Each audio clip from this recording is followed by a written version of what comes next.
Cheers, gentlemen. Yeah.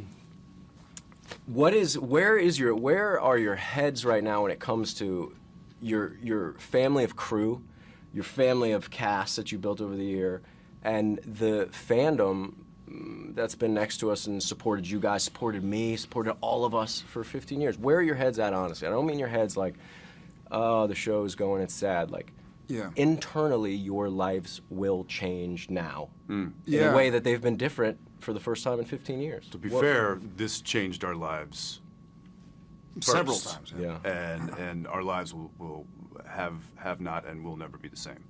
Kind of my mental state right now is pretty much the same as it generally is at the beginning of a season, which is starting out on a marathon. Back on the clock. I got to pace myself, and I got to get the work done. And we were talking about this earlier. It's just like, because it is the last season. Yeah, I know that on the outside, but for me, I'm kind of trying to block the whatever emotional rabbit hole that might take me down, and just stay focused on doing the best job that I can. Do what I continue to do. The job that it's got me here after 14 years, and I'll let all that emotional and let all that rabbit hole find me come holidays. Later. Yeah. For me, it's hard to think about right now. Yeah, I know, I get emotional watching you guys talk about it, man. I feel like somebody asked me a question one time, like, what's going to be like to say bye to Sam Winchester? And my honest answer was like, I can't say bye to him. Like, he's going to be a part of me forever. And I met some of my dear friends that will continue to see each other all the time. Yeah. And, so as far as the show ending, I don't know yet. And I don't know if that's like a protective, defensive mechanism that, like, I certainly get a little teary. Like, Comic-Con was a weird experience. I saw you guys up there. That was difficult. That was really difficult. And then it's sort of like, and we've known each other for well over 10 years. It's sort of like, okay, got it. All right, back on the clock. Let's go. Like, so right now it's sort of like that, all right, back on the clock. Game on. It's like, game off. This is, car's gone. Game on. All right. So I don't, ask me in April, I guess. As you guys have, I know you're just finishing 2, or are you still in 2 right now? We're halfway through 2. Or the second episode, I should say, of shooting. Yep. Now, did the first one, you directed the first one that you guys shot this season. Correct. Did it feel, for you as a director, actor, you as an actor, when you got to the end of it, did it feel like, oh, that was the last time of, does it feel like the last time? Like, I know Misha joked that it's the last of everything. Yeah. But does it feel like inside, like, that's going to be the last time I feel what it is to come back after a hiatus and crack it open again and do it? Yeah. I had a bit of that the first day, kind of walking back on set, seeing all those familiar faces, smelling those familiar smells, walking into my trailer, walking onto the sound stage, walking up to the production office, seeing everybody that, and it's kind of back to work, but there was that kind of underlying feeling of this is the last time that this is going to happen. Yeah. And it's a weighty feeling. I mean, you think about how long we've been doing this, and it's like, when we come back, usually when we come back, there's just like, okay, it's just back to business as usual, which we'll be doing this again next year. We'll be doing this again the year after that. And it's been like that for a long, long time. So to come back and know that this is the final first day, it certainly had some weight to it. This is my last first. It's so weird for me as an outsider, semi-inside, but like I've known you guys and I've watched you guys, and now because I get to the blessing of directing you fellas this year. Can't wait, man. Can't wait. Yeah, I bet got a little you supernatural director right here. We got a little something for you. Don't you worry about it now. You are in deep. I know. Deep doo-doo. I know. I'm going to lighten it up a little bit. I talked to Misha about the cars. He says, there's people want the cars. I get that, of course. Sure. Who doesn't want that Impala? Have you liberated anything else? I'm sure you have. I almost don't even want to look at you guys when I ask this question. Souvenirs, things that have meant, there's so many cool props from this show, so much cool wardrobe. Do you have plans on liberating a thing that you must have to take home from, whether it be first season to the 15th season or what? I have a few things that I've gone. There are a few things. Do you work for Warner Brothers? There are a few things that have gone missing. No, but she does. Earmuffs. I take my chair back every year, and I think this one's going to be a pretty special one to take. You know, which makes production means that production has to buy him a new one every year. It's like $40. I'll write a check if you need. Yeah, I take my chairbacks. Man, you know, I have like little knickknacks from sets we were going to burn down. Like when Bobby Singer's house burned down, I grabbed like a little owl, bookend, and like I just random flask from a scene. Yeah. The set deck department's going to go through a few of these sets and look around and be like, where did everything go?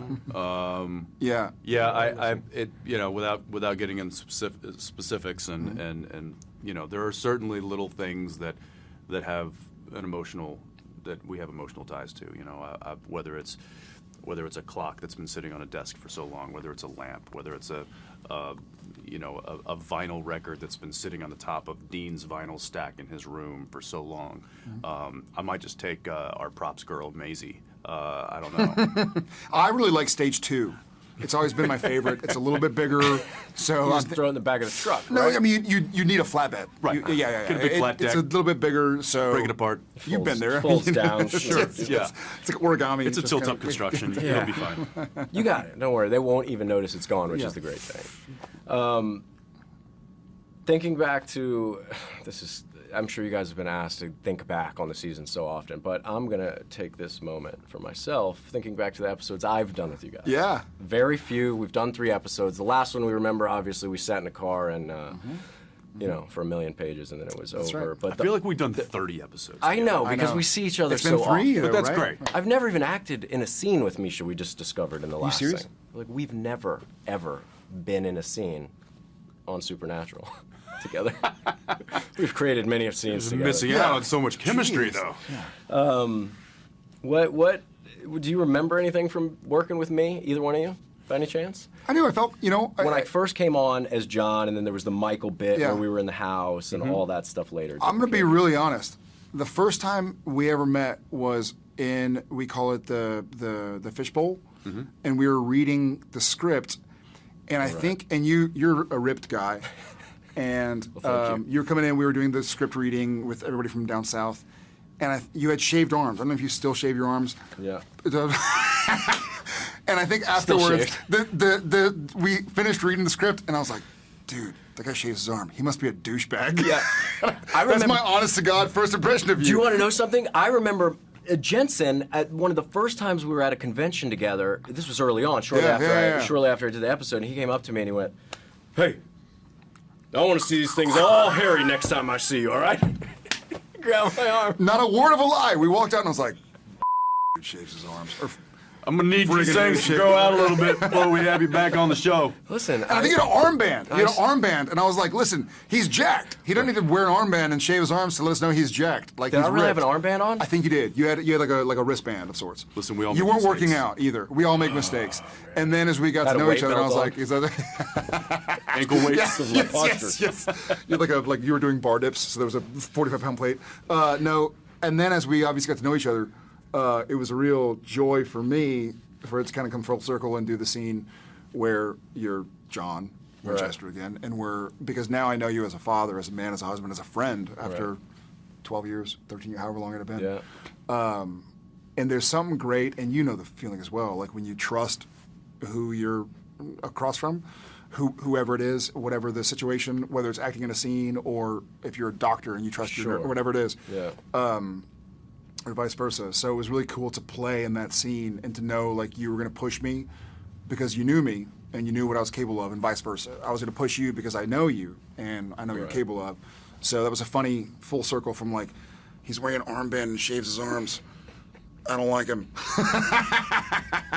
I'm still the same Cohen though. Same one. Exactly. And it's the one we love. Exactly. To finish up, what a message to the fans, and I don't mean a message, thank you fans. Give them a way to cope. I know you guys are going to crush this season. I know the product that you turn out, it's been great since season 1, which I just binge watched for the first time. And I have to applaud you guys for bringing it from the pilot. And I'm not saying that as I'm saying that as a guy who's dissecting his directing skills and watching what you guys did from day one. Beautiful. What can you tell the fans? Awesome. What can you say to help them deal with not having this in their life every day anymore? Yeah. You know? Well, I mean, this is the great thing about on demand is they can have it in their life every day. They have to go back and just watch their favorite seasons.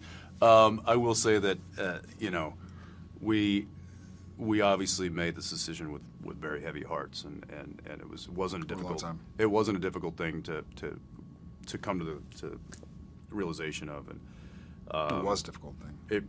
Yes, it was very hard, and it will be hard. But at the same time, I feel like we never wanted to stick around if the product started to wane.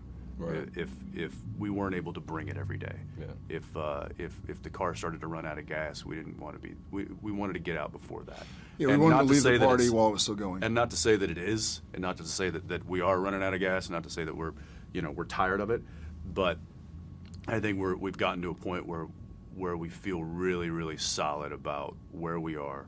But we feel like we still have tons of energy, tons of passion, and tons of love, enough for the show to go out with a bang.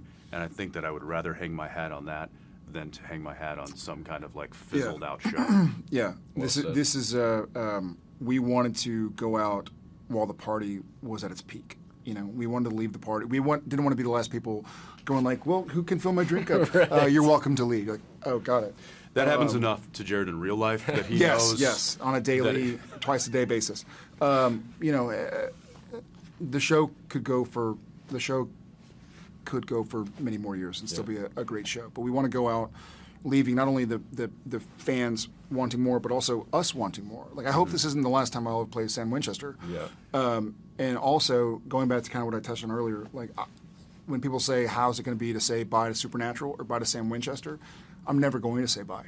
Like, it'll always be a part of me, and hopefully for the fandom that spent 327 hours watching our 327 episodes, it'll always be a part of them, whether it's tangible or intangible, but some part of them, some part of what made them feel the way they feel or